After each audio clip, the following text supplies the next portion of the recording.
When Rachel finished speaking, she looked over at Kevin and saw that he had just finished his call. Garrett objected to Rachel's put-downs and snapped back at her. "What do you know? Listen, I'm Lily's new boyfriend and Aunt Dorothy wants us to get married. So what do you say to that?" "Do you think you deserve her?" Rachel turned and put her hand on Lily's arm. "Lily, how can you even be with a schmuck like this?" Rachel felt helpless. She never expected Lily to actually abandon Kevin. Then she thought to herself, maybe she still doesn't know who Kevin really is. Lily looked directly at Kevin and narrowed her eyes. "My mother arranged it all." She still couldn't say no to her family. Hearing this, Rachel instantly understood and shook her head helplessly. Garrett didn't like Rachel's reaction at all. "Lily, your friend seems to have already made up her mind about me. What have I done wrong?" By then, Kevin had finished his call and walked back over to them. He stared intently at Garrett. But before Kevin could say anything, Garrett spoke again. "What are you still standing here for? This isn't a grocery store. Not everyone can just walk in here off the street." "Well, what if I want to buy one of your properties?" Kevin asked nonchalantly. "With what?" Garrett asked. "Did Lily give you some of her money?" Kevin almost laughed out loud when he heard that. Why would he ask Lily for money? Lily interrupted them and spoke up to Garrett. "You have no idea what you're talking about. No, Kevin didn't ask me for any money." Kevin snickered a little and said, "I don't really like you, Garrett, but your company does have some good properties. You know, I think I'll buy the best one of your listings," Kevin continued. "Since you're the manager here, you can probably answer this. Which one is the best?" "Wow, Aunt Dorothy said you're worthless, but you sure are good at bragging," Garrett said. He walked to a model on a table by the front window. Pointing at the beautiful tower, he said, "This is the Corwin Tower. You've probably seen it going up a few blocks from here. The penthouse is available for anyone who can afford the price tag, $8 million. Garrett turned around and gave Kevin a pretentious look and asked him, "Can you afford it?" Kevin saw that Rachel was about to say something and he put his finger to his lips to ask her to be quiet. "That's what I thought," Garrett said.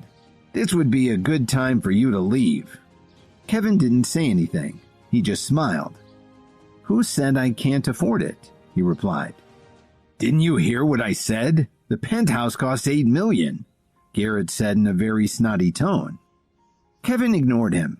He just took out a black card from his wallet and looked at the rude agent who had greeted him when he walked in. Then he walked over and handed it to a different agent, the one who was standing near the reception desk. "Wait!" Garrett stopped her as she was about to go into the back room and swipe the card. "Isn't this your first day at work? That's not the proper procedure." That's when the agent realized that Kevin's card didn't even have a name on it. "I guess the only way to find out if my card is good is to swipe it," Kevin said confidently. Just then, Garrett's phone rang. When he saw the caller ID, he quickly stepped away and answered the call. Kevin spoke calmly to the agent, who was still holding onto his card, unsure of what to do next. "It looks like your manager is on the phone. Go ahead and swipe my card," he smiled and added, "for the full amount." "Yes, sir. Please wait a moment." She didn't actually believe that Kevin had that much money on his card, but she thought she would give it a try anyway. "Where did you get that black card?" Lily asked him. Lily knew about this type of card from work. Her boss had negotiated with the CEO from an international corporation who used it for major expenses. She decided to look into it and found out as much information as she could. It was even more exclusive than the Sapphire Bank card. Way more. So when Kevin took out the card, she recognized it at a glance. The agent returned after a couple of minutes. She was incredibly excited. "Sir, I'm sorry to keep you waiting." "Is the transaction complete?" Kevin asked as he reached out to take his card back. "Yes, sir," she said with a huge smile. "You are now the new owner of the top 2 floors of the Corwin Tower. This is my first day, so I'm sure someone else will go over the paperwork with you." She was new to the company, but one thing she did know was she would be getting an enormous commission. "What did you just say?" The rude agent, the one who had met Kevin earlier at the door, was shocked. "Miss Moore, this gentleman has just bought the Corwin Tower penthouse, and he paid in full," she explained to her trainer. The young woman could barely contain her excitement. "And I get a 2% commission." Kevin looked at her name tag. "Well, Lisa, it looks like you earned $160,000 today." Garrett finished his call and walked back to them. "You still haven't left?" he asked Kevin. Kevin just grinned. Garrett, in his smug way, told him, "If you can buy the Corwin Tower penthouse, I will personally kiss your ass." "Are you sure you want to make that bet?" "Remember, there are a lot of witnesses here," Kevin replied. "Yes, that's what I said." Garrett straightened up and lifted his chin in a very snooty way. Rachel started to laugh hysterically. By now there was a fairly large group of employees and customers watching. They'd been drawn in by the argument between Kevin and Garrett, and they didn't want to miss the show. "But Mr. Butcher, this gentleman has already bought the Corwin Tower penthouse," Lisa told him. "What did you say?" Garrett spun around and looked at her. "It's not a mistake, sir. This gentleman just bought the property. His credit was good," she replied meekly. Garrett's jaw dropped. "Will that be the left cheek or the right?" Kevin inquired politely. "Never! Not for someone like you!" Garrett exploded. The people in the crowd began to whisper, and some of them were even giggling. "Are you sure?" Kevin asked him. "Nope, and there's not a thing you can do about it," Garrett replied. "How dare you talk to me like this? I'm not afraid of you. I work for the Williams Corporation." "Wow, I'm really impressed," Kevin said in an obviously sarcastic tone. But the onlookers were definitely impressed. They started talking about how important the Williams Corporation was and how they were building all the high-end real estate in the area. Rachel, who had already seen the extent of Kevin's influence, couldn't believe what she was hearing. "Yes," he said in a very matter-of-fact way, "I'm very high up in the organization. A good-for-nothing like you wouldn't even be able to get through our company's gate."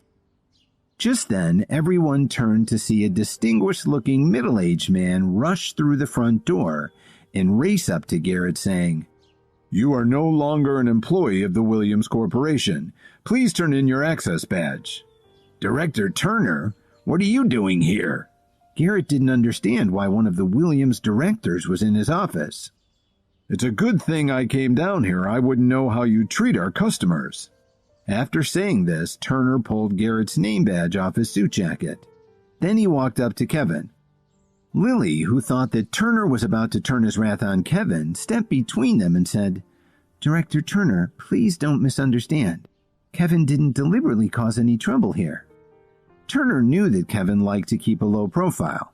When he noticed that his CEO was giving him a look that said, "Don't tell them who I am," he smiled kindly at Lily and told her, "Ma'am, that's not my intention at all. As a matter of fact, I want to apologize to this gentleman." The crowd, especially the employees, realized that Turner was one of the Williams executives. Lily nodded, even though she was still so confused by the whole situation. Turner approached Kevin very politely and said, "Sir, I'm really sorry that Mr. Butcher was put in a position of authority at our company. He was obviously very unprofessional toward you. Please accept our apologies." On the way over to the office, Turner had gotten a call from Miss Wilson, Kevin's chief of staff. She explained the situation and also sent the video surveillance from the office's security system, and he watched it on his phone. It was damning evidence. "I accept your apology, Mr. Turner, but if you don't fire this man in the future..." Kevin didn't finish his sentence. "Of course, sir." Turner understood right away what Kevin meant. He turned around to face Garrett and then pointed at the door. "Please leave." "Director Turner, please, you can't fire me. Vice President Ambrose is my uncle. Let me call him." Garrett pulled out his phone and called his uncle. "Uncle Ed, help! Director Turner said he wants to fire me." Garrett shouted into his phone.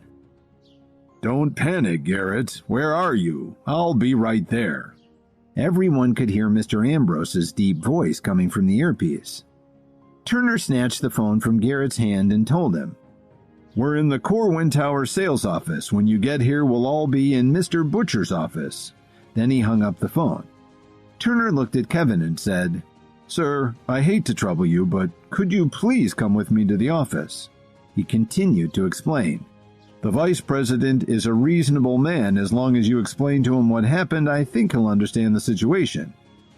Although Turner was an important manager in the company, his position was only slightly higher than Garrett's. He had to be careful not to provoke someone like Vice President Ambrose. "Edward Ambrose?" Kevin asked. "That's him," Turner nodded. Kevin looked over at Lily and then walked towards the elevator with Turner and Garrett. "Rachel, do you think something will happen to Kevin?" Lily asked nervously. "Don't worry, Kevin will be fine." Rachel patted Lily's back to comfort her. Rachel wasn't worried about Kevin at all. However, Kevin had already told her his secret, and she didn't dare to tell Lily his true identity, not just because she had given her word, but because she didn't want her husband to lose his job. The elevator stopped on the 14th floor where Garrett's office was located. "Director Turner, I advise you to leave before my uncle arrives. You're only a regional manager and there's no need for you to lose your job over this." Garrett sat back in his chair and put his feet on the desk. "Garrett, do you really think your uncle can save you this time?" Turner said as he shook his head. "I sure do. My uncle is the vice president of the company. He can easily fire you. If you want my advice, you shouldn't help this nobody. Remember, my uncle also has the power to promote you." "Does Edward Ambrose really have so much authority in Williams Media?" Kevin asked. Garrett was surprised. "Do you know my uncle?" Kevin ignored his question. "It seems like the company isn't as well organized as I thought," Kevin said to himself. "I really don't know what Lily sees in you," Garrett sneered. "I don't care what you think, and don't forget, she's still my wife," Kevin said. "And one more thing, you don't get to call Lily by her name." "You're nobody. You couldn't hold a candle to me." Garrett's expression showed his disdain. "That's enough, Garrett," Turner snapped. "Director Turner, my uncle will be here soon." He said this confidently without even looking at him. When his uncle arrived, he planned to have him make Turner apologize. "How dare you fire me, especially in front of my employees? You won't get away with this," Garrett thought to himself. A few minutes later, the office door opened forcefully. In a deep, arrogant voice, Garrett's uncle Ambrose snarled, "Mark Turner, how dare you fire one of my employees?" Kevin was waiting with Turner in Garrett's office for Ambrose to show up. He was one of the vice presidents at Williams Media, and he was also Garrett's uncle. Minutes later, he angrily burst in the door. Garrett smiled when he saw his uncle walk in the room. He quickly ran up to him and said, "Uncle Ed, thanks for getting here so fast." Then Garrett lied about what had just happened in the sales office downstairs. As Ambrose listened to his nephew's story, his eyes fell on Kevin. "So this horrible situation is all your fault?" Ambrose asked him. "What did you say?" Kevin replied with a smile. Ambrose's eyes narrowed as he responded, "How dare you talk to me like that? You sure have a lot of nerve." "You'd be surprised at how much nerve I've got," Kevin said as he sat down on the sofa. Garrett pointed his finger at Kevin and shouted, "Who do you think you are? Nobody said you could sit down." Turner could only shake his head. Since Ambrose was already here, it meant the whole thing was out of his hands. "There's no quarrel between us, Mr. Turner, wouldn't you agree?" Ambrose asked him. Before Turner could say anything, Garrett whined. "But Uncle Ed, he said he wanted to fire me." Garrett folded his arms on his chest and looked at Turner arrogantly. "Is this true?" Ambrose said with a frown. "Yes, Uncle Ed, not only did he say he wanted to fire me, he embarrassed me in front of all the customers and even my employees," Garrett blubbered. "I told him you're my uncle, but he still wouldn't listen. He obviously doesn't have any respect for you." When Ambrose heard this, he frowned and looked over at Turner. "Mr. Ambrose, I've seen the surveillance footage from the showroom. It proves that this whole mess is entirely Garrett's fault. If you let me show it to you, you'll see that the company has no choice," Turner explained. "There's another choice that you seem to have ignored." Ambrose pointed toward the office door and said, "Mark Turner, as vice president of Williams Media, I must inform you that you have been terminated." Garrett smiled broadly as he saw the look of dejection on Turner's face. "Turner, I told you this would happen," Garrett said with contempt. "But if you make this worthless piece of crap apologize to me, I'll ask my uncle to keep you in the company." "Mr. Ambrose, you're quite an executive," Kevin said to Ambrose flatly. "Who said you could speak?" Garrett asked as he walked over to Kevin. "There's nothing you can do about this, and your buddy Turner can't do anything either." Kevin was getting tired of Garrett and got to the point. "What are you asking for?" When Garrett heard this, he smiled, thinking that Kevin was afraid. "It's simple," he said. "All I want is an apology. Apologize for being a worthless piece of crap." You could have heard a pin drop. Even Garrett's uncle felt that he had gone too far this time. But since Ambrose already had gone to the trouble to rush over to the office, he had to follow through on his threat. "Garrett, that's enough," Turner said in exasperation. Ambrose and Garrett didn't know it, but he was under orders to protect Kevin. He couldn't possibly let Kevin be humiliated like this and then report back to his director. "Turner, this is none of your business. To tell you the truth, I've never liked you," Garrett said arrogantly. "You know what? You can apologize too." Kevin stood up and walked slowly up to Edward Ambrose. "Are you sure you want to continue to let him do whatever he wants?" Kevin asked in an unusually confident tone. For some reason, when Ambrose looked into Kevin's eyes, he felt extremely uneasy. Garrett came up to Kevin from behind and grabbed his shoulder. "Didn't you hear what I said?" In a flash, Kevin turned around and defended himself by pushing Garrett away. Garrett, in a daze, rubbed his chin and moaned. "How dare you hit me? You'll pay for this. Remember, the Butcher family didn't get its reputation for taking crap from people like you." "Young man, aren't you going a little too far?" Ambrose asked Kevin. "Why don't you go downstairs and ask all the witnesses who's going too far?" Kevin replied. Ambrose responded sternly. "It looks like this isn't going to end peacefully." "I'm curious. How do you expect it to end?" Kevin retorted. "It's quite simple. You're going to apologize to Mr. Butcher, then you're going to give him an additional $75,000 to compensate him for all the trouble you've caused," Ambrose declared. Turner opened his mouth to complain, but Ambrose slapped him on the cheek before he could say anything. "You have no voice here," Ambrose told him. "You are no longer a Williams employee. If you don't leave now, I'll call security and have you thrown out." Seeing Ambrose strike Turner like that, Kevin decided that he'd had enough of this. "Mr. Ambrose, do you always hit employees during company meetings?" Then he added in a sarcastic tone, "You know, HR frowns on this kind of behavior." Ambrose answered, "If you can hit my nephew, then I can slap Turner," he continued. "Now apologize and give my nephew his compensation. Otherwise, you won't like what happens next." Kevin didn't answer. He just stared at him as he considered his options. "Uncle, finish him off," Garrett shouted angrily. Then he took out his phone and made a call. "Mr. Foster, where are you?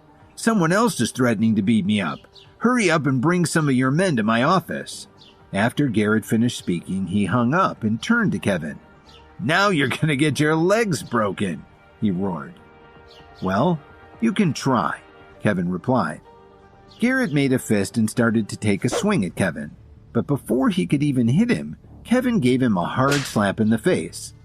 Garrett staggered and fell back into his chair. Kevin was surprised at how hard he had hit Garrett. He was only going to give him a slap to bring him back to his senses, but he was feeling a lot stronger than usual. "You shouldn't have done that," Ambrose snarled. "Did you like that? That's how you hit Turner just now," Kevin said calmly. Turner stared at Kevin blankly. He was starting to see that there was more to Kevin than meets the eye. Ambrose pulled out his phone and made another call to Foster. "Where are you? Get up to Garrett's office right away." Then he put his phone back in his pocket. "So, it looks like you plan to beat me to death, Mr. Ambrose," Kevin commented dryly. "Apologize now or you won't make it out of here in one piece. You only have these two options." Ambrose's eyes were burning with anger. "What if I don't choose either one?" Kevin said. At that moment, the office door opened. A very professional-looking woman walked in, followed by a group of executives in suits. She spoke to Ambrose directly. "Well, Mr. Vice President, are you working hard today?" Ambrose forced a smile when he saw her. "Miss Wilson, what brings you here today?"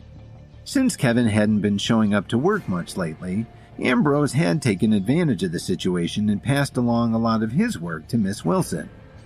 Even though Ambrose was one of the company's vice presidents, he still didn't have as much authority as Miss Wilson. She didn't even look at Ambrose, but instead walked straight over to Kevin. "Sir, I'm sorry I'm late," Miss Wilson said as she gave Kevin a very sincere handshake. "Miss Wilson, what did you just call him?" Ambrose asked as he stared at Kevin in shock. She turned around and gave him a very sharp look.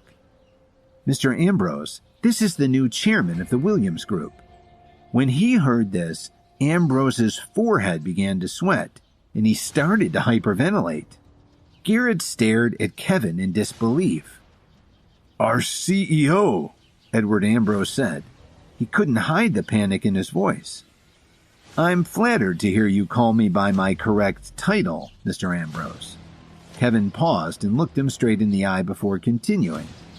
"I believe you were just saying something about kicking me out if I didn't apologize to Mr. Butcher." Ambrose shivered. "Sir, I didn't know who you were. Please accept my sincerest apologies." After Ambrose said this, he glared at his nephew. "So if I understand correctly, if I weren't the CEO, you would have had me thrown out in the street?" Kevin asked. Ambrose didn't know how to answer. Then he turned and shouted at his nephew. "Get over here!" Garrett was still rubbing his cheek as he slowly walked up to Kevin. "Sir." Garrett couldn't even look Kevin in the eyes. "Go ahead, finish your apology," Ambrose said as he pushed his nephew forward like he was a little boy. Garrett's lip quivered and he said, "Sir, I was wrong." Kevin looked at Garrett, then turned around and stared at Ambrose. When Ambrose saw Kevin staring at him like that, he became furious with his nephew for putting him in this position. He turned around and slapped him right in the face. "Look at all the trouble you've caused. Do you still want the CEO to apologize to you?" Ambrose said as he gave Garrett a couple more smacks. He turned around and addressed Kevin again. "Sir, my nephew has made a serious error in judgment.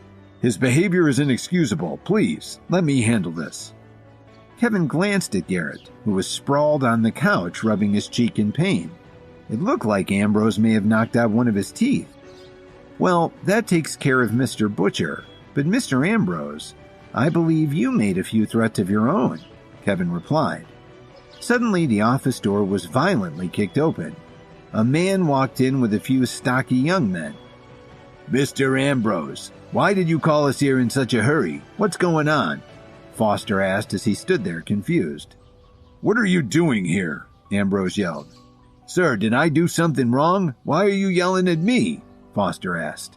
Now he was even more confused. Ambrose wanted Kevin to forgive him, so he acted like this was all a big mistake. "Who told you to kick the door open? And why did you bring so many men in here?" Foster didn't know how to answer. He'd only rushed over because Ambrose's call sounded so urgent. Ambrose saw that he needed to get rid of the gangsters, so he said, "I'm fine. This is a simple misunderstanding. Please take your men and leave." Foster shook his head in confusion and left with his men. Then Ambrose walked to the door and slowly closed it. It was the exact opposite of his attitude when he'd burst into the office a while before. "Sir," Ambrose began to speak in a much more respectful tone as he walked back to face Kevin. "I don't want anything like this to happen again," Kevin said as he put his hand on Ambrose's shoulder. Then Kevin walked over to Garrett and sat down next to him. He said, "So, Mr. Butcher, are you still going to have my legs broken?" "I'm sorry, sir. I didn't know who you were," Garrett said in defense of his actions. Kevin slowly stood up. He looked down at Garrett and asked him, "So this is how you apologize?" Ambrose was disappointed in his nephew, but Garrett understood what Kevin meant. After taking a deep breath, Garrett struggled to stand up. Then he said, with as much sincerity as he was capable of showing, "Sir, I was wrong." "I'm sorry, your voice was too soft. I couldn't hear you clearly," Kevin said with a slight smirk. "Mr. Williams, I'm sorry. Please forgive me." His eyes were welling up with tears. Kevin turned to Miss Wilson and said firmly, "Edward Ambrose is demoted but will continue to work in the company. His original position will be taken over by Mark Turner. Garrett Butcher is terminated." After giving her these instructions, Kevin left the office without even looking back. When he got to the first floor, Lily and Rachel were still waiting for him. Lily immediately walked up to him, touched his arm, and asked, "Are you all right?" Kevin looked at her in surprise. This was the first time he could remember Lily showing so much concern for him. Then Kevin smiled and replied, "Of course I'm fine. Vice President Ambrose, who works for Williams, came over to find out what had happened. Then he apologized to me." "Lily, I told you he'd be fine," Rachel said. But when she saw Kevin looking at her, she quickly closed her mouth and didn't say anything else that might divulge his secret. "Where have you been for the past 2 days?" Lily asked in a tone that was mixed with a little concern but a lot of curiosity. "I found a job," he explained. "The salary is pretty good and it also provides food and lodging." "That's pretty good." A smile suddenly appeared on Lily's face. At the same time, Lily felt a great sense of relief. She was starting to feel that Kevin was finally willing to make progress. "Yes," Kevin said calmly. Rachel almost laughed out loud. Knowing Kevin's real identity, she thought the idea of the new CEO of Williams Media going out to find a job was hilarious. Suddenly, Lily got a puzzled look on her face. "Kevin, don't you plan to come home?" She wasn't sure why she'd said this. They hadn't been getting along for a long time, but now, after being apart for just 2 days, she felt uneasy. Kevin thought about it for a while and then replied, "Let's talk about it later. I've been a little busy lately. It's rare to have a boss who trusts me this much. He even asked me to come down here and buy a home for him." Lily didn't ask who it was. After all, there were a lot of rich people in Chicago. Then she asked nervously, "Why did you take my place as Bradley's hostage? Weren't you afraid?" Kevin looked at Lily lovingly and replied, "You're my wife." Lily felt her heart flutter. Then her phone rang. Glancing at the caller ID, she saw that it was from her company. Lily said a few words and hung up. "I'm sorry, but I have to go now. There's something I need to take care of at work." "Take good care of yourself." After Lily said this, her eyes started to fill up with tears. "Sure. You take care of yourself too. See you in a few days," Kevin said. Then Lily tugged on Rachel's arm and turned around quickly to leave. Kevin was happy that his last conversation with Lily had gone so well. Now that he was the owner of the penthouse at Corwin Tower, he needed to spend a few days buying everything he needed. It was an enormous 2-floor apartment with its own private elevator, so it took a lot of effort. After he'd arranged everything, he had a little free time. So he called Lily early in the morning. "Hi, Kevin. When are you coming back?" she asked. She didn't even give him a chance to answer. "I'll be waiting for you at home." Lily hung up the phone with a smile. Once Lily knew that Kevin would be back later that day, she decided not to go to work. Instead, she washed up and got dressed in one of her nicest outfits. "Why are you letting that guy come back? Didn't he abandon you?" Dorothy looked at Lily, who was sitting on the sofa combing her hair, and said, "I went to a lot of trouble to introduce you to Garrett Butcher. How did that go?" "Don't ask me again. I'm not going to divorce Kevin," Lily said without looking up. This really upset Dorothy. "Why did you ever marry him? He lived in our house for free for almost 3 years. All he did was offer himself in a hostage exchange, and now you're ready to run back to him." Lily put down her comb and let out a sigh. "Kevin saved you too, or have you forgotten that?" "You want me to thank him for such a small thing? Never!" Dorothy slapped the table hard. Dorothy continued her tirade. "Let me ask you this. During the 3 years you and Kevin were married, were you ever happy? Can he give you the life you want? Every other wealthy family I know has successful son-in-laws. Some of them are worth millions. How does Kevin compare to them? Dorothy's complaining was interrupted by the sound of an engine out in the street. She looked out the window and was astonished to see Kevin getting out of a brand new sports car. "I'm back." Kevin smiled and waved at Dorothy. Dorothy looked at Kevin in shock and then looked at the sports car parked outside. "Kevin?" Dorothy asked in disbelief. Kevin nodded slightly at Dorothy. Then he walked into the living room and said to Lily with a smile, "I'm back." Lily looked at the sports car parked in front of the house. She wasn't sure what to make of it. "That's my boss's car. Because I'm taking the day off, he lent it to me," Kevin explained with a smile. Before Lily could say anything, Dorothy interrupted. "Ah, so it's your boss's car. For a second I thought you were doing better financially." Kevin shook his head a little and smirked when he heard her say that. He was used to Dorothy's attitudes towards him, and it looked like things hadn't changed. "Still a good-for-nothing, I see." Dorothy looked at Kevin's indifferent expression, and it only made her more irritated. Dorothy turned around and looked at Lily as she continued her attack on Kevin. "I just don't understand. What are you waiting for? Wasn't Garrett Butcher good enough for you? This is making me sick." "Mind your own business, Mom," Lily said with a sigh. "He's found a job now, so I want to give him a chance to show me he's changed." Dorothy didn't argue with her. She just glared at Kevin and went into her room. "So, we're not getting a divorce?" Kevin asked Lily with a smile. "That depends on how things go," Lily said very calmly. Kevin didn't say anything else. No matter what decision Lily ended up making, he would respect her wishes. When he thought about it, Lily had always put a lot of pressure on him. Lily looked over at Kevin a couple of times. For some reason, she was starting to blush. "I'm going to head upstairs to rest." Kevin followed her upstairs. After he entered the bedroom, he saw how messy it was. "It looks like no one has cleaned in a few days." He began tidying up. Dorothy walked in and saw Kevin cleaning like everything was back to normal. She angrily took out her phone and dialed Garrett's number. "Aunt Dorothy, what do you want?" His voice wasn't very warm. Dorothy didn't pay any attention to that and got straight to the point. "Garrett, did you have a nice date with Lily? How are you guys getting along?" Dorothy's tone was extremely gentle, as if Garrett had already become her son-in-law. Garrett sounded very anxious. "Aunt Dorothy, I think Lily and Kevin are a match made in heaven. I don't want to come between them." This really surprised Dorothy. She asked him, "Are you okay, Garrett? What are you talking about? Kevin's nobody compared to you." "Aunt Dorothy, I'm absolutely serious. If you see Kevin again, please tell him I said hi. You can also tell him that I wish him and Lily many years of happiness."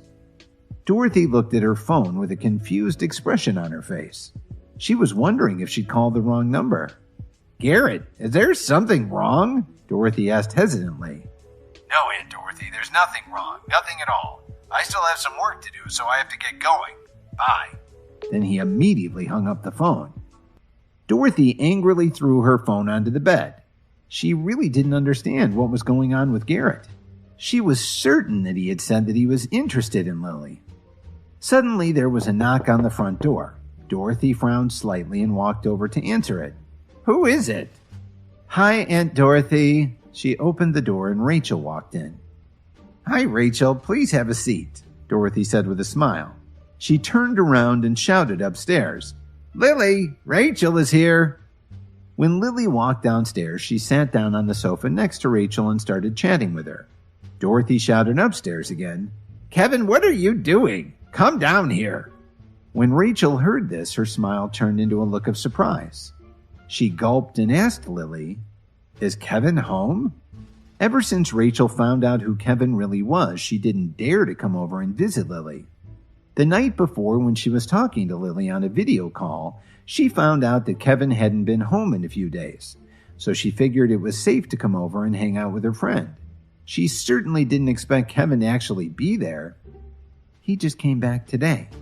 Lily didn't notice the change in Rachel's expression. Just as Rachel was about to find an excuse to head home, she saw Kevin walking slowly down the stairs. When he saw Rachel, he gave her a slight smile. "What are you still standing there for? Make a cup of coffee for Rachel," Dorothy snapped at Kevin. But he just stood there on the bottom step, leaning lightly on the handrail. Rachel stood up and said, "Oh, you don't need to go to any trouble. I'm not thirsty."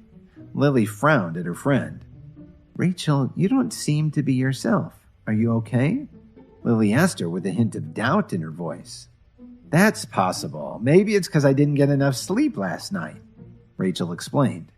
But Dorothy also felt that something was wrong. She thought about the strange conversation with Garrett and now Rachel's odd behavior. "Why is everyone so afraid of this bum?" Dorothy thought to herself.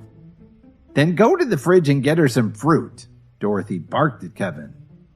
"No need, Aunt Dorothy. I still have some things to do, so I have to head home. I just stopped by to say hi." Rachel was afraid of what she'd say if she stayed there any longer. Kevin hadn't said a thing, but Rachel couldn't stand the pressure. "Oh, don't leave so soon. Why don't you stay a little longer?" Kevin asked with a smile. "I really have something to take care of, so I've got to run," Rachel said apologetically.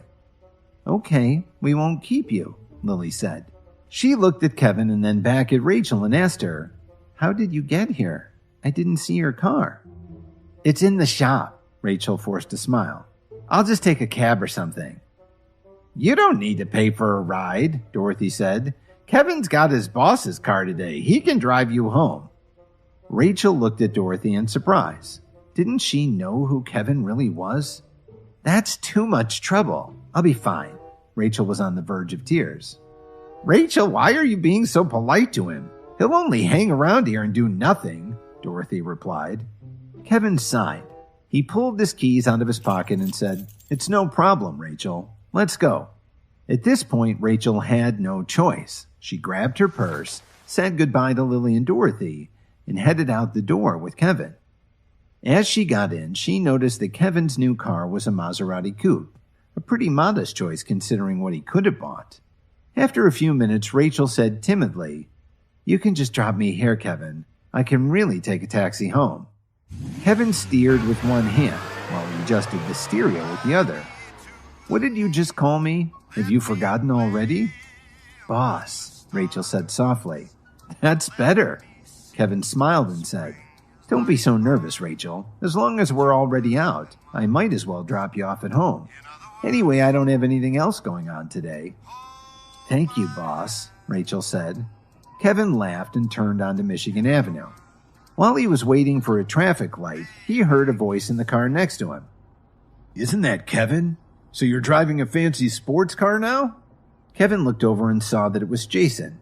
Unfortunately, traffic was starting to back up, so he couldn't hit the gas and get away from him.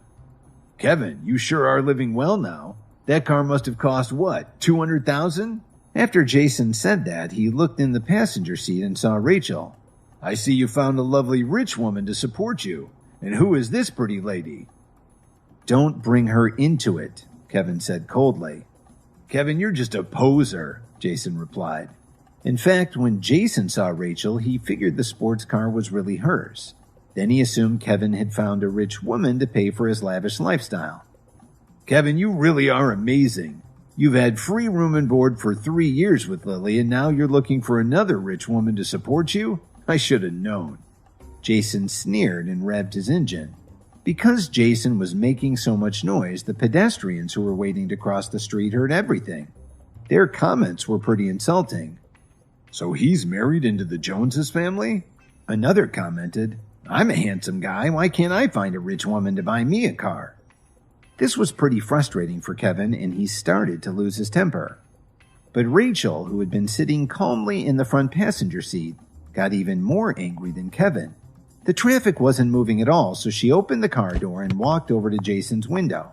Suddenly, everyone heard a loud slap. "You actually hit me? Do you know who I am?" Jason was a little surprised. The young woman who was sitting in Jason's car was also shocked. She said to Rachel, "This is one of the most important people in the Jones family." "So what? What are you going to do about it?" Rachel glared at Jason. Because Jason had no class, he said loudly, "Not only does this beauty have a hot body, she also has a hot temper." Then he added, "She really ought to be with me." The bystanders who were anxiously waiting for the light to change spoke quietly to each other, but nobody said anything that might risk provoking Rachel. Rachel glanced at Kevin and saw the smile on his face. This gave her even more confidence. With the support of Williams' media CEO, what was there for her to be afraid of? She put her hands on her hips and said, You're nothing compared to Mr. Williams. Mr. Williams? Jason wondered. The onlookers were stunned. Jason also looked surprised. Rachel turned around and walked back to Kevin. She leaned in the passenger window and said, Boss, I did well, didn't I? You did really well. Kevin smiled with satisfaction. Boss, it's backed up all the way to Lakeshore Drive. You don't have to take me home. I don't want to waste your time. Rachel continued. I'll go a few blocks west and catch a ride. Don't worry about me. Okay, be careful. Kevin nodded slightly.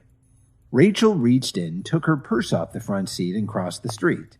The onlookers broke up pretty quickly when the light changed and the traffic was able to inch forward. As the car started to move, Jason yelled at Kevin, Lily's going to hear about this. Have you already forgotten the lesson that Drake taught you? Kevin reminded him.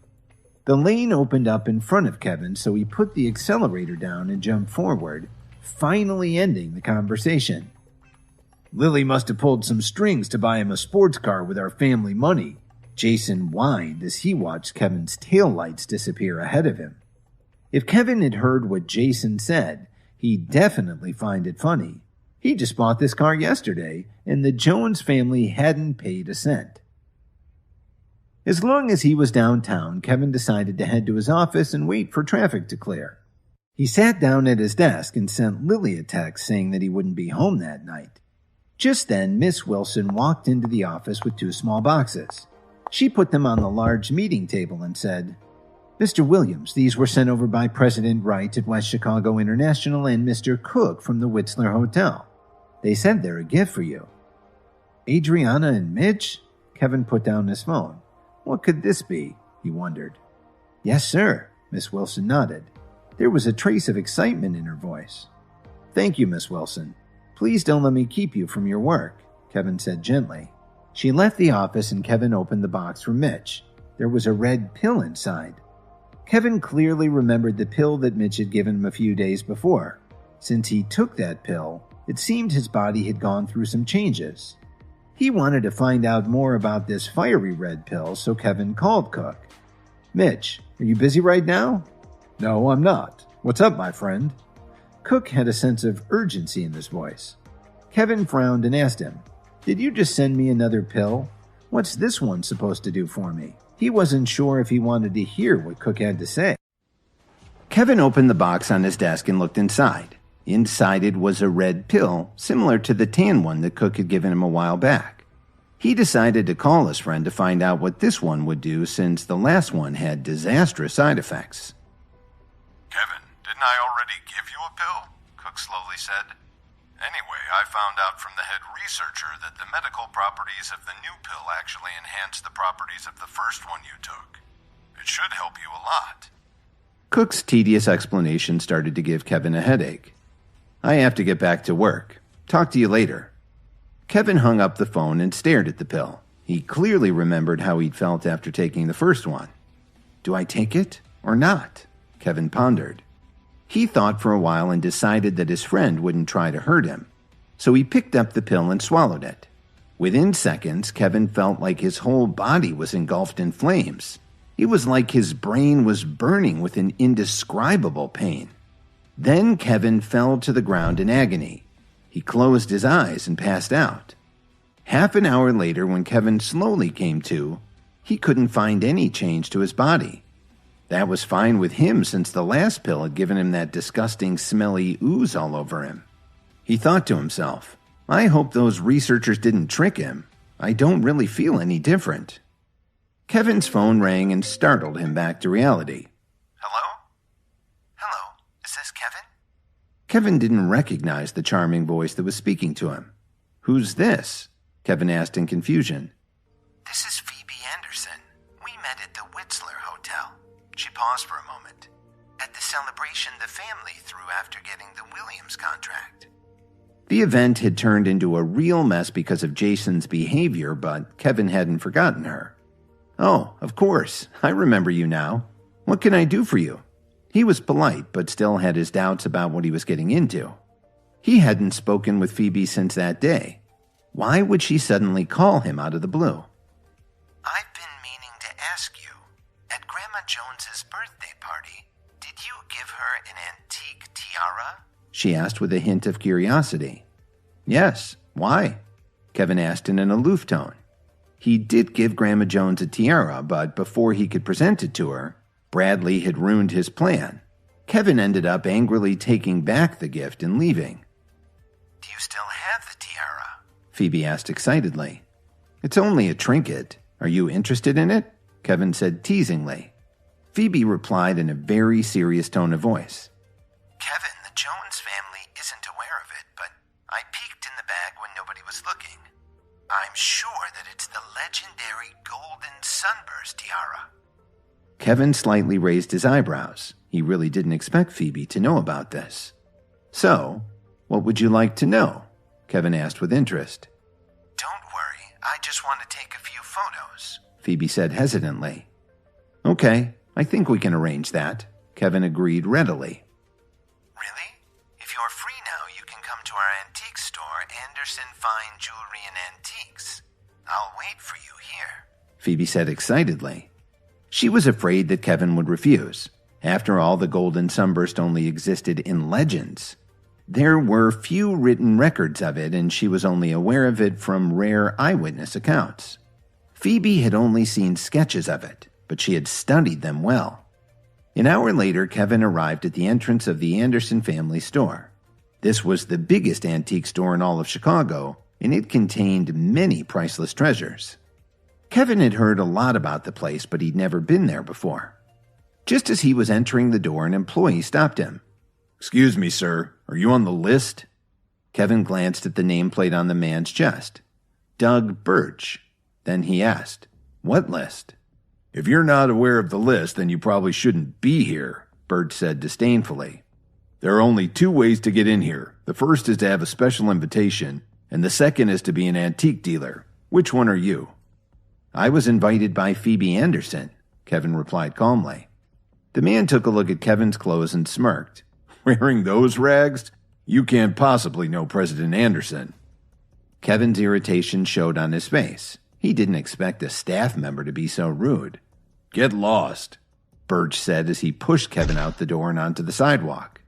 Kevin didn't strike back, but Birch staggered back and fell to the ground like he'd been hit really hard. "How dare you push me?" he shouted as he got up off the ground. "Security! Robbery!" Two security guards showed up immediately. "Arrest him and take him to the police station," Birch said as he pointed at Kevin.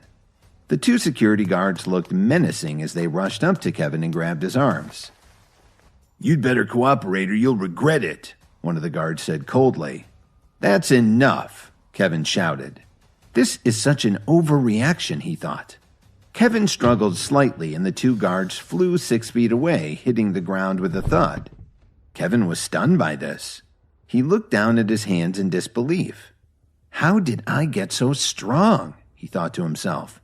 "You're in big trouble now," Birch yelled. "What are you talking about? You attacked me first," Kevin pointed out. Birch looked over at the two security guards who were getting up from the sidewalk.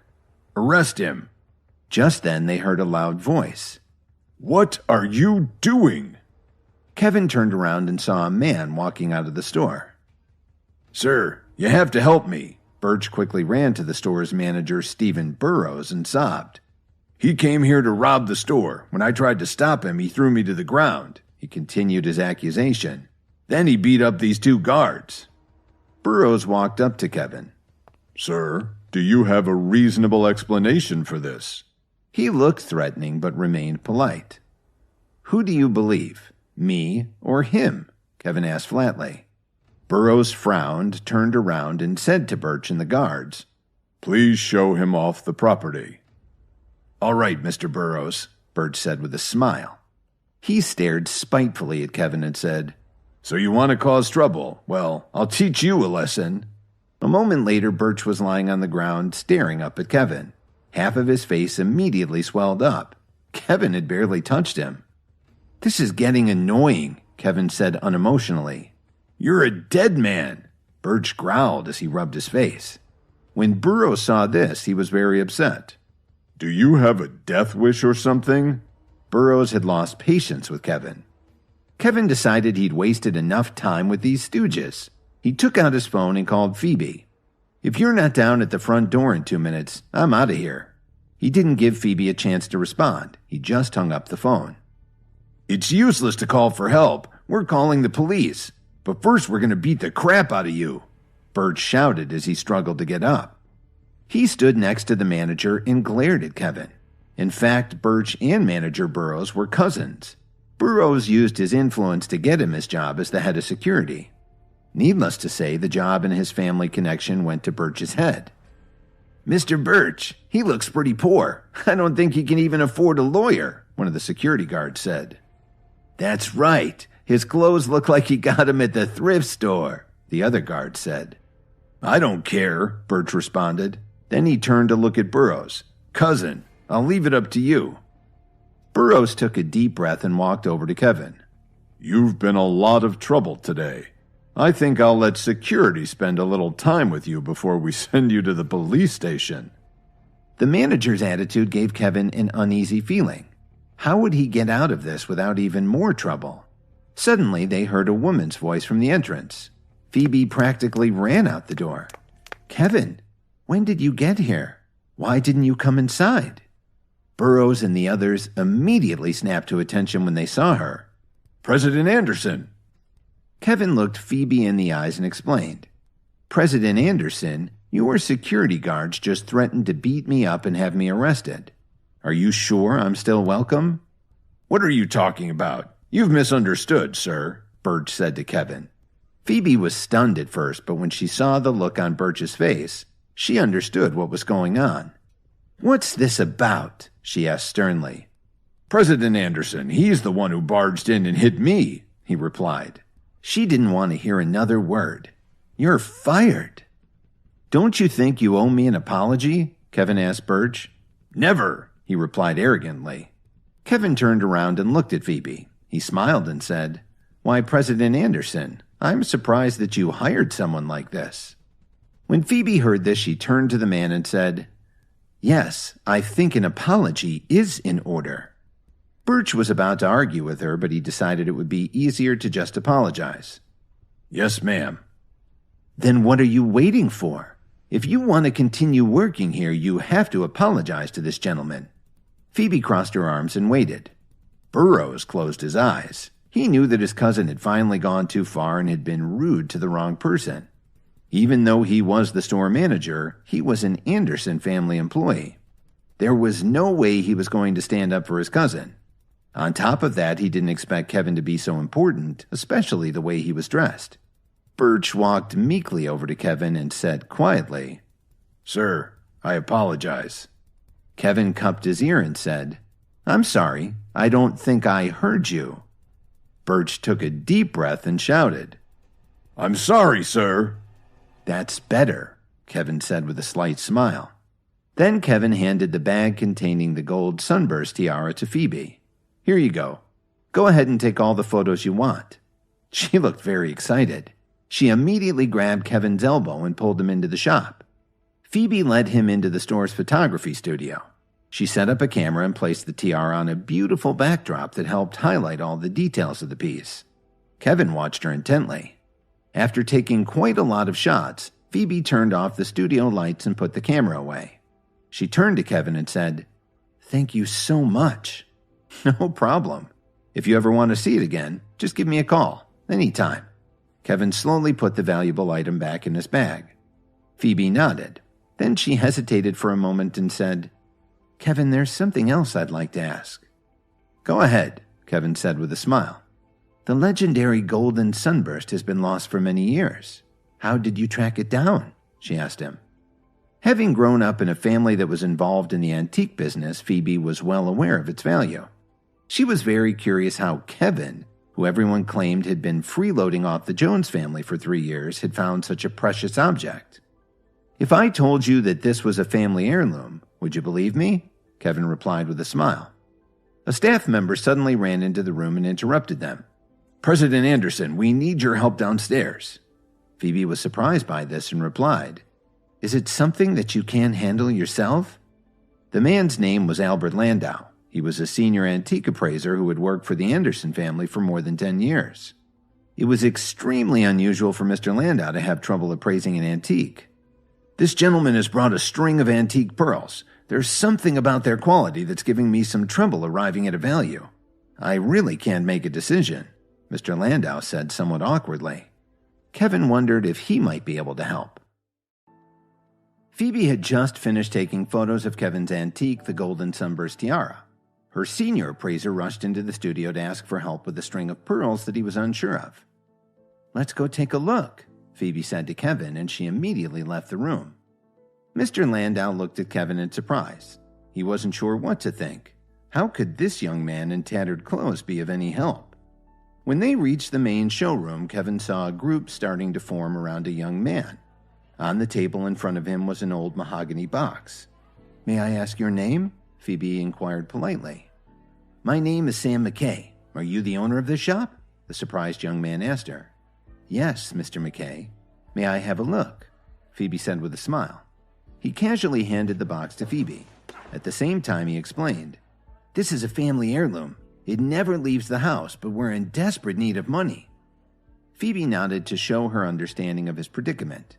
As she reached to open the box, a few of the local antique shop owners hurried in to see what all the buzz was about.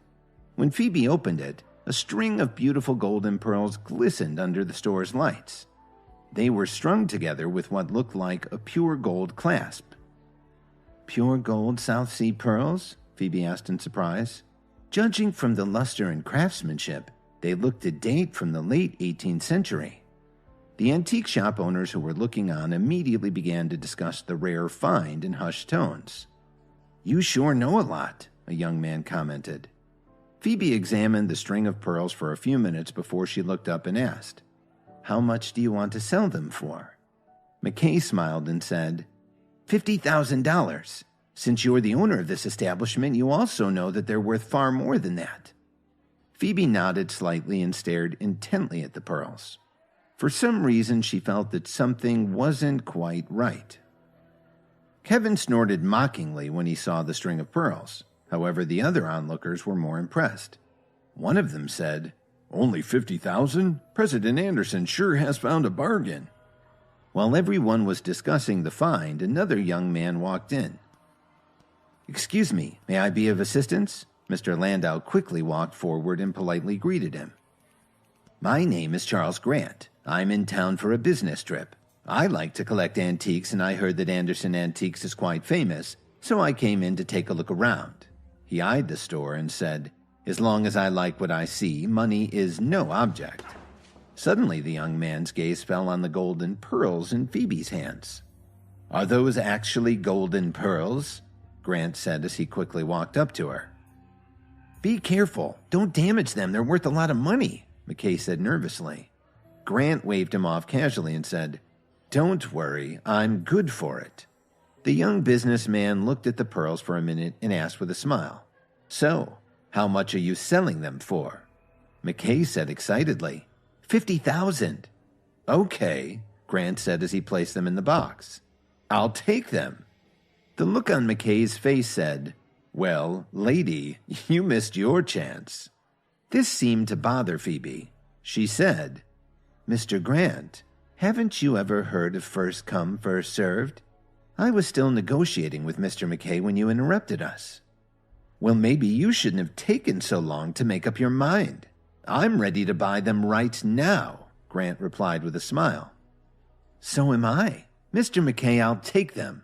Phoebe immediately agreed to the transaction. Kevin shook his head. What a shame, he thought to himself. A real string of pearls like these would be worth $200,000. Ma'am, are you trying to snatch these away from me? He acted indignant. Then he turned around and looked at McKay. I'll tell you what. I'll give you $75,000 for them. Phoebe was a little unnerved. She said, Mr. McKay, you came in here today with a valuable item. I just said that we were willing to accept the deal, and now you're considering selling to this man. Don't you have any integrity? The onlookers all nodded their heads in agreement. Grant's behavior was not the way reputable people did business. One of them said to him, "This isn't a very honest way to handle things. You came in here to deal with President Anderson." They were all on Phoebe's side in this. After all, the family had an excellent reputation in the Chicago region. Why wouldn't they support her? But Grant interrupted and spoke to McKay. "Be realistic. I just offered you 50% more than she was planning to give you." Kevin almost laughed out loud. McKay and Grant were clearly trying to scam them. Couldn't Phoebe tell? Finally, McKay seemed to have made a big decision. He let out a long breath and said, "I'm sorry, Mr. Grant, but they're right. I can't go against my principles. I'm selling them to the young lady." "Then you're the biggest fool in the world," Grant said as he shook his head. He turned to Phoebe and said, "Ma'am, it's your lucky day. These pearls are worth at least 100,000. Phoebe happily took the box. "Let's arrange for Mr. K's payment." Just as Mr. Landau was about to ask the man for his information to prepare the check, Kevin walked up to Phoebe. "President Anderson, if you buy these pearls, you're making a huge mistake," Kevin said with a polite smile. Silence fell on the crowd. "What do you mean?" McKay glared at Kevin. "It's quite simple. They're fake. Also, your acting skills aren't that great either. I'm exhausted from trying not to laugh," Kevin said with a big grin. Phoebe frowned and looked at Kevin. The antique dealers who were still there watching all this started whispering to each other again. "Who is this guy? He's actually questioning Miss Anderson's judgment?" "She's one of the best young antique appraisers in the city," added another. "How does this guy dressed in rags know anything? We know it's genuine." McKay was indignant. "Who are you? How can you say my family heirloom is a fake?" Charles Grant glared at Kevin too. Suddenly, one of the antique store owners pointed at Kevin. "Aren't you married to one of the Joneses? What do you know about antiques?" Everyone started laughing. Thanks to Jason's gossiping, almost everyone in the city knew about Kevin's relationship with the Jones family. One of the antique dealers said to him, "You don't know what you're looking at. In any case, this is Anderson jewelry, not Jones. We don't care what you think." After hearing this, Phoebe looked at Kevin with a puzzled expression. This golden pearl necklace was gorgeous. Why did Kevin say it was fake? Maybe he doesn't know all that much about antiques, she thought.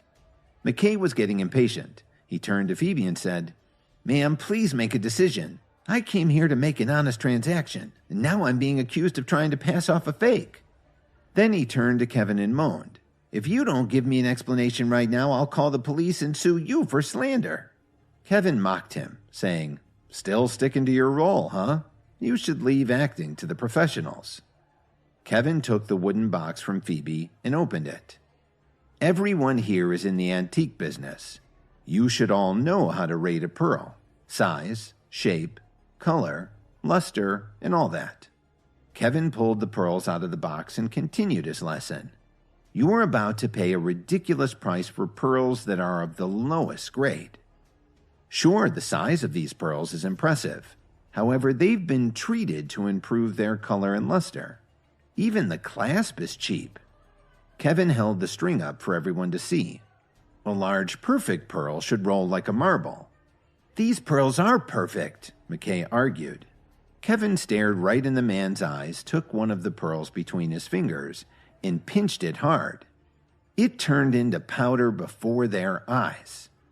"How dare you destroy my family's most precious treasure?" McKay whined. Grant was beginning to regret the whole scheme. "Now how am I supposed to pay my mother's hospital bills?" McKay sobbed. Kevin applauded and said, "There, that's a little better. Your acting is improving." McKay kept trying and said to Phoebe, "This is outrageous. The pearls are worth at least 200,000. I demand that this man compensate me for my loss." Phoebe couldn't believe her ears. She looked at Kevin and realized he actually did know what he was talking about. Kevin spoke to the antique dealers who had come over to watch and said to them, "You really ought to get your eyes checked. I can't believe you're in the antique business." They were indignant. "What right do you have to say that about us? Grandma Jones will hear about this." "Quiet," Phoebe shouted angrily. Everyone quieted down. "Kevin, please continue," Phoebe said politely. Kevin looked at McKay and said, "You should at least put some effort into your counterfeits. Has anybody fallen for this cheap crap?" When Kevin finished talking, he threw the whole string of pearls onto the floor in disgust. They were all stunned, especially the two dealers who had been doubting Kevin. But it wasn't really their fault. The pearls that McKay claimed to have were extremely rare and valuable. They probably had never seen real ones in their entire lives. "I demand proof, otherwise I'm calling the police," McKay continued. "Wow, you really are stubborn." Kevin turned around and looked at Phoebe and said, "I'm sure you have some modern equipment in your lab. Go ahead and check them out. I'm sure that they're cheap grade A pearls, maybe even beads of glass or plastic, that have been chemically treated to fool the eye." Phoebe handed them to Mr. Landau and said, "Go and examine them, quickly." "Yes, Madam President, right away." Mr. Landau quickly picked up the string of pearls and headed back to the lab. "How do I know you won't switch them with fakes?" McKay shouted loudly. "Don't worry, we would never do such a despicable thing," Phoebe answered sharply. She was no longer excited, but she definitely felt lucky. If Kevin hadn't been there, her reputation might have been tarnished. Mr. Landau returned quickly and whispered something in Phoebe's ear. She looked at the printout that Mr. Landau had handed her, and you could tell right away she wasn't pleased. McKay turned pale. His partner Grant was about to say something, but knew that the evidence was against them. "Call the police," Phoebe said to the security guards. "Run!" McKay shouted as he sprinted for the door.